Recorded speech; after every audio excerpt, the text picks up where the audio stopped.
আমাদের উপরে যেরকম অত্যাচার নির্যাতন হচ্ছে, যেরকম গুম খুনের শিকার হচ্ছে রাজনৈতিক দলের নেতা কর্মীরা, আমরা চাই দেশে এমন একটি রাজনৈতিক পরিস্থিতি হোক যেখানে আমরা ডিবেট করব, কথা বলবো, কিন্তু এরকম পরিস্থিতি আমরা তৈরি হতে দেব না।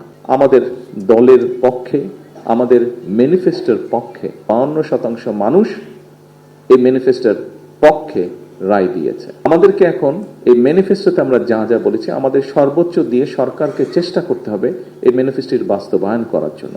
বিএনপি যদি সহযোগিতা না করে অনেক ক্ষেত্রেই সরকার সফল হতে পারবে না। সেজন্যই উপস্থিত সকল নেতৃবৃন্দ, আপনাদের সহযোগিতা প্রয়োজন। যে আমরা সুশাসন দিব, মানুষকে আমরা বলেছিলাম যে আমরা একটি দেশ তৈরি করতে চাই যেই দেশে শিক্ষার্থী একটি সুন্দর শিক্ষার পরিবেশ পাবে। আমরা মানুষকে বলেছিলাম আমরা একটি দেশ তৈরি করতে চাই যেখানে নারী, পুরুষ, শিশু সকলে নিরাপদে রাস্তায় চলতে পারবে। যুদ্ধ একটি শেষ হয়েছে, এখন আরেকটি যুদ্ধ শুরু হয়েছে। কি সেই যুদ্ধ? সেই যুদ্ধটি হচ্ছে আমরা মানুষকে যে কমিটমেন্ট দিয়েছিলাম সেই কমিটমেন্টগুলোর বাস্তবায়ন করা। এবং আপনারা খেয়াল করে দেখবেন, প্রত্যেকেই আপনারা এখানে 12 তারিখে যে নির্বাচন হয়েছে সেই নির্বাচনে আপনারা মাঠে ছিলেন।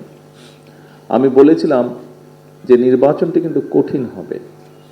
আপনারা প্রত্যেকেই পরতে পরতে সেটা কিন্তু অনুভব করেছিলেন। মানুষ আমাদের দলের পক্ষে, আমাদের ম্যানিফেস্টোর পক্ষে আমাদেরকে মানুষ সমর্থন দিয়েছে।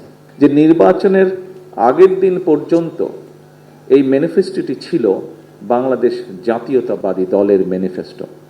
নির্বাচন হয়ে যাওয়ার পরে এবং ফলাফল বের হবার পরে, আমরা বিশেষ করে সরকার গঠন করার পরে এই ম্যানিফেস্টোটি আমাদের সরকারের তথা বাংলাদেশের জনগণের ম্যানিফেস্টোতে পরিণত হয়েছে। কারণ 52% মানুষ যারা ভোট দিয়েছে, 52% মানুষ এই ম্যানিফেস্টোর পক্ষে রায় দিয়েছে। কাজেই প্রিয় নেতৃবৃন্দ, আমাদেরকে এখন এই ম্যানিফেস্টোতে আমরা যা যা বলেছি আমাদের সর্বোচ্চ দিয়ে সরকারকে চেষ্টা করতে হবে এই ম্যানিফেস্টোর বাস্তবায়ন করার জন্য। কিন্তু সরকারটি গঠন হয়েছে, আমরা কি বলি? বিএনপি সরকার বলি, কিন্তু তাই নয় কি? আমরা বলি বর্তমান সরকার বিএনপি সরকার, অর্থাৎ সরকার ঠিকই আছে কিন্তু বিএনপি সরকার। সেজন্য বিএনপি যদি সহযোগিতা না করে অনেক ক্ষেত্রেই সরকার সফল হতে পারবে না। এবং বিএনপির সফলতা তখনই নির্ভর করছে যখন আপনারা এখানে উপস্থিত প্রত্যেকটি মানুষ এবং আপনারা যাদেরকে নেতৃত্ব দিচ্ছেন তাদেরকে সাথে নিয়ে সরকারের পেছনে এসে না দাঁড়ান।